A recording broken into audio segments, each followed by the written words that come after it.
안녕하세요. 하루 필수 말씀 충전 하필 큐티 조정환입니다. 오늘 함께 나눌 하나님 말씀은 예레미야 2장 1절에서 19절까지 말씀입니다. 주님께서 또 나에게 말씀하셨다. 너는 가서 예루살렘 사람들이 들을 수 있게 이렇게 외쳐라.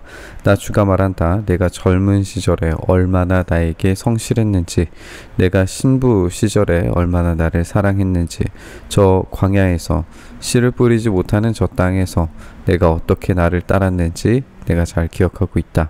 이스라엘은 나 주에게 거룩하게 구별된 나의 수확 중 첫 열매이다. 누구든지 그것을 가져다 먹으면 벌을 받고 재앙을 만났다. 나 주의 말이다. 이렇게 하나님께서 말씀하세요. 이스라엘은 하나님과 결혼 관계로 시작되었다라고 이렇게 말씀하고 계시죠. 하나님은 이스라엘을 이집트 저 광야에서 그 신혼의 시절을 시작하셨다라고 그렇게 이야기하십니다. 한편 이것은 하나님의 인정해 주심이에요. 사실 이스라엘은 광야 모든 순간에서 반역과 배신을 쉬지 않고 행했습니다. 모든 걸음에서 하나님을 원망하고 그 명령에 불순종하고 그래서 얻은 것이 이 광야 40년의 시간이었습니다. 그럼에도 불구하고 하나님께서 그 약속을 성취하시기 전까지, 그러니까 약속의 땅을 주시기 전까지는 은혜와 사랑으로 그들을 인정해 주셨습니다. 그래서 거룩하게 구별된 나의 수확 중에 첫 열매로 또 광야에서 씨 뿌리지 못하는 저 땅에서 신부의 시절, 신혼의 시절을 보내셨다라고 그렇게 말씀하고 계십니다. 지금 이 약속의 땅으로 들어온 이후에 그래서 이스라엘 백성들이 했던 행위들을 이제 하나님께서 고발하시기 시작하시는데요. 야곱의 백성아, 이스라엘 백성의 모든 가족아, 너희는 주님의 말씀을 들어라. 나 주가 말한다. 너희 조상이 나에게 무슨 허물을 발견하였기에 나에게서 멀리 떠나가서 헛된 우상을 쫓아다니며 자신들도 허무하게 되었느냐. 이 헛된 우상은 쓸모없는 것이고, 쓸모없는 것을 섬기는 상태는 허무한 쓸모없는 상태가 되는 것입니다. 우상의 본질은 인간의 욕망을 충족시켜주는 거죠.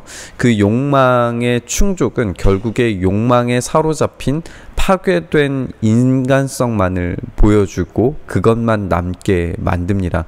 결국에 이 허무해진 인간성으로 말미암아서 그들은 하나님을 찾지 않는 상태에 빠지게 됩니다. 이집트 땅에서 우리를 이끌고 올라오신 분, 광야에서 우리를 인도하신 분, 그 황량하고 구덩이가 많은 땅에서, 죽음의 그림자가 짙은 그 메마른 땅에서, 어느 누구도 지나다니지 않고 어느 누구도 살지 않는 그 땅에서 우리를 인도하신 주님은 어디에 계십니까? 하고 묻지도 않는구나.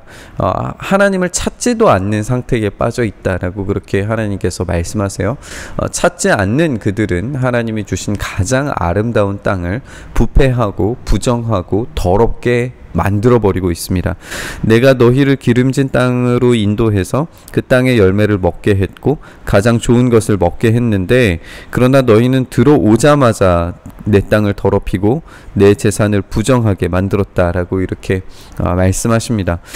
이 하나님께서 주신 것들을 파괴적으로 대하는 이 행동으로 말미암아서 이들은 하나님을 더욱더 찾지 않게 되고, 그래서 이 쓸모없는 민족으로 변모하게 되는 결과물을 갖게 될 거예요. 그래서 제사장들은 나 주가 어디에 있는지를 찾지 않고, 법을 다루는 자들이 나를 알지 못하며, 통치자들은 나에게 맞서서 범죄하며, 예언자들도 바알의 신의 이름으로 예언하며 도움도 주지 못하는 우상들만 쫓아다녔다. 이렇게 되어져 있습니다. 명확하게 우리가 찾아볼 수 있는 것은 아닐 수 있겠지만, 이 우상들을 쫓아다녔다라고 하는 말이 반복이 되고 있고, 그리고 하나님을 찾지 않는다라고 하는 이야기가 반복적으로 보여지는 것을 우리가 보게 됩니다.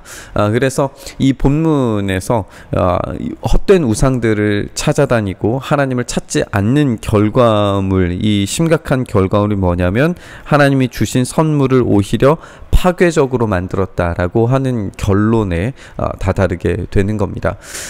단지 자신들이 쓸모없는 존재가 됨에서 그치지 않고 하나님이 주시는 것을 적극적으로 파괴하는 죄를 범하는 이스라엘을 보게 되는 겁니다. 그러므로 내가 너희를 다시 법대로 처리하겠다.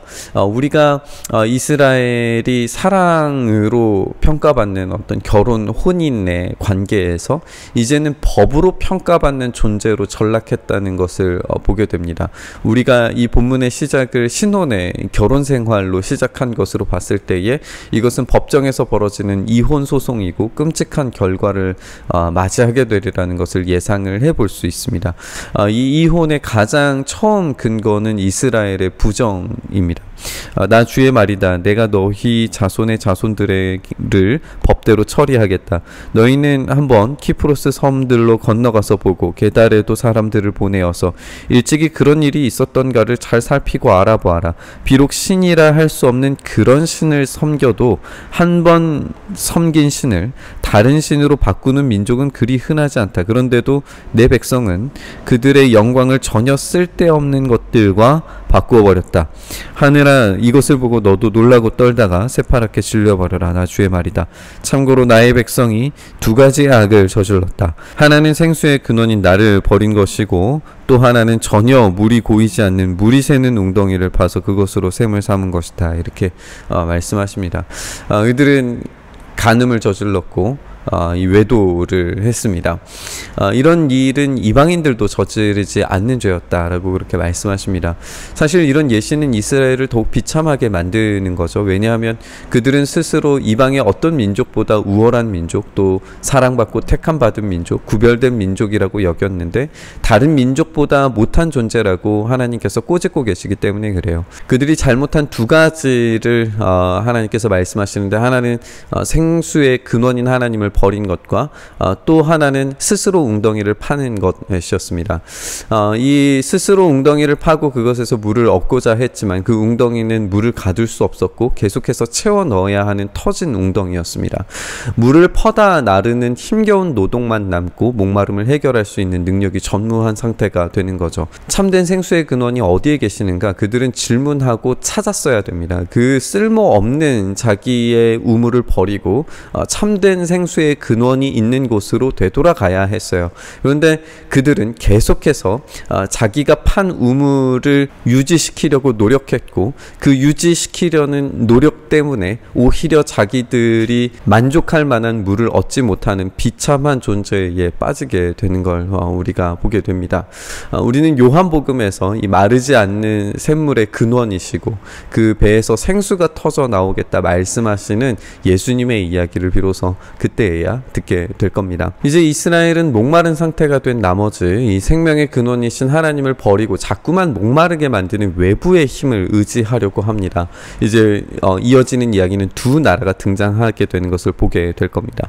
이스라엘이 노예냐 집에서 태어난 종이냐, 그런데 어찌하여 잡혀가서 원수들의 노예가 되었느냐. 원수들이 그를 잡아놓고 젊은 사자처럼 그에게 으르렁거리며 큰 소리를 질렀다. 그들이 이스라엘 땅을 황폐하게 만들었다. 성읍들은 불에 타서 아무도 살지 않는다. 멤피스와 다바네스의 자손도 너의 머리에 상처를 주었다. 주 너의 하나님이 길을 인도하여 주는데도 내가 주를 버리고 떠났으니 너 스스로 이런 재앙을 자청한 것이 아니냐. 그런데도 이제 내가 시홀 강물을 마시려고 이집트로 달려가니 그것이 무슨 일이며, 유프라테스 강 물을 마시려고 아시리아로 달려가니 이 또한 무슨 일이냐. 내가 저지른 악이 너를 벌하고 너 스스로 나에게 돌아섰으니 그 배신이 너를 징계할 것이다. 그러므로 주 너의 하나님을 버린 것과 나를 경외하는 마음이 너에게 없다는 것이 얼마나 악하고 고통스러운가를 보고서 깨달아라. 나 만군의 주 하나님의 말이다. 이렇게 말씀하십니다. 이 두 나라를 우리가 살펴봤어요. 이집트와 아시리아입니다. 요시야 시기에 이 아시리아의 강성함과 이집트의 반격 사이에 끼어 있었던 이스라엘의 어떤 정치적인 상황을 생각해 볼 수 있습니다. 이 둘 사이에서 줄타기 하면서 외교적인 수싸움을 치열하게 벌이던 때가 있었어요. 그때 요시야가 이집트를 막아서다가 전사해버린 이 비극적인 이야기 이야기를 우리가 알고 있습니다. 이스라엘이 진정으로 의지해야 하는 것은 정치적인 수가 아니라 오로지 하나님이었습니다. 우리는 하나님을 의지하지 않기 때문에 이런 문제가 생긴 것인지, 아니면 이런 문제가 생김에도 불구하고 하나님을 의지해야 하는 것인지 판단하기가 쉽지 않아 보입니다. 그래서 우리가 뭔가 행동을 해야 하는지, 아니면 내가 잘못된 것 때문에 이런 문제가 생겨나는지 늘 언제나 혼돈이 일어나게 되는 것 같아요.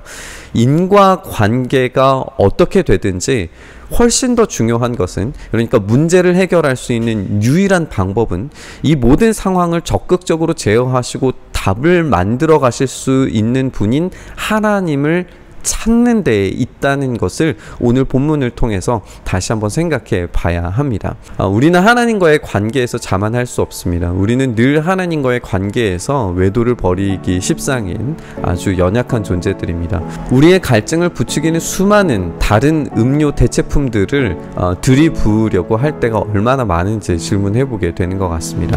유행하는 이 시대의 음료들은 생명을 가져다 주는 물을 맛없고 마시기 힘든 것으로 매도합니다. 그런데 우리가 하나님을 선택하지 않은 대가, 생명의 근원이신 예수 그리스도를 선택하지 않는 대가는 우리를 시원하게 만들던 것들의 중독이 돼버려서 인간성이 파괴되고 하나님께서 주신 가장 좋은 것들을 오히려 적극적으로 망쳐놓는 비참한 경지에 빠지게 되는 것을 우리가 발견하게 됩니다. 다시금 우리가 결단할 수 있었으면 좋겠어요.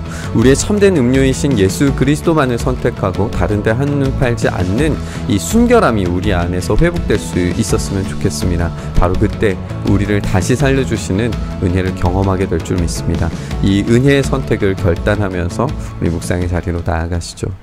주님, 그렇습니다. 이 시대가 우리에게 제공하려고 하는 수많은 목마른 것들에, 그 허무하고 쓸모없는 것들에 우리의 마음과 생각이 빼앗기지 않도록 주님 우리를 붙드시고 인도하여 주시옵소서. 이 세상에 한눈 팔려진 나머지 하나님께서 주신 그 아름답고 위대한 것들을 오히려 우리의 스스로, 우리의 손으로 망가뜨리는 이런 무지함을 주님 불쌍히 여겨주시고, 다시 우리의 유일한 해답이신 주님을 선택하고 붙들었을 때에 우리에게 제공하시는 그 놀라운 은혜를 온전히 붙들게 하여 주시옵소서. 이렇게 우리의 삶 붙들어 주시고 함께하여 주시기를 간절히 소망하며 우리 주님 예수님 이름으로 기도드리옵나이다. 아멘.